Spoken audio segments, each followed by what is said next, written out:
নরসিংদী জেলার স্বাস্থ্যসেবা খাত যেন দালালের হাতে জিম্মি। মিথ্যা তথ্য আর প্রলোভন দেখিয়ে সরকারি হাসপাতাল থেকে রোগী ভাগিয়ে নেয়াই তাদের কাজ।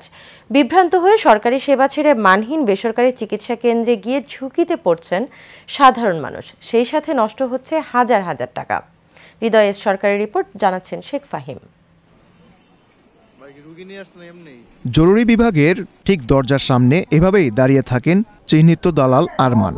রোগী দেখলে বিভিন্ন কলাকৌশলে তাদের নির্দিষ্ট ডায়াগনস্টিক কিংবা বেসরকারি হাসপাতালে নিয়ে যাওয়াই তার কাজ। যদি আরমান ব্যর্থ হন তাহলে ইমার্জেন্সির ভিতরে অবস্থান নেয়া আরেক দালাল হানিফা রোগীদের বিভিন্ন প্রলোভন দেখান। নাম কি? হানিফা। পরিচয় গোপন রেখে সহায়তা চাইলে বেসরকারি ক্লিনিকে চিকিৎসার ব্যবস্থা করে দেওয়ার আশ্বাস দেন দালাল আরমান। তবে টেলিভিশনের ক্যামেরা দেখে মুহূর্তেই পাল্টে যায় সুর। এক পর্যায়ে ছুটে পালিয়ে যান তিনি। হাসপাতালের মাঠে দাঁড়িয়ে মোবাইল ফোনের দিক নির্দেশনা দেয়া আরেক দালাল বাচ্চু মিয়াকে প্রশ্ন করা হলে ডাক্তার দেখিয়েছেন বললেও কোনো প্রেসক্রিপশন দেখাতে পারেননি।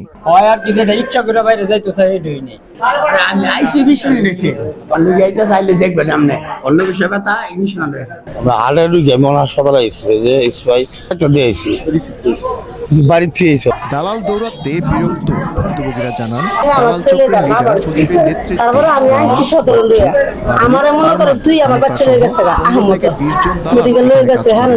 রোগীদের ভুলিয়ে মানহীন বেসরকারি হাসপাতাল কিংবা ক্লিনিকে নিয়ে যাওয়াই তাদের ব্যবসা। যারা একটু শিক্ষিত সমাজের আছে তারা জানে কিভাবে কোথায় যেতে হয়, কিন্তু দরিদ্র জনগোষ্ঠী যারা তারাই বেশিরভাগ খপ্পরে পড়ে আর কি দালালি। কয়দিন আগে আমার ছেলেটার পা ভাঙছে, তারপরে আমি আইসি সদর লইয়া আমারে মনে করে তুই আমার বাচ্চা লয়ে গেছে আহমদ।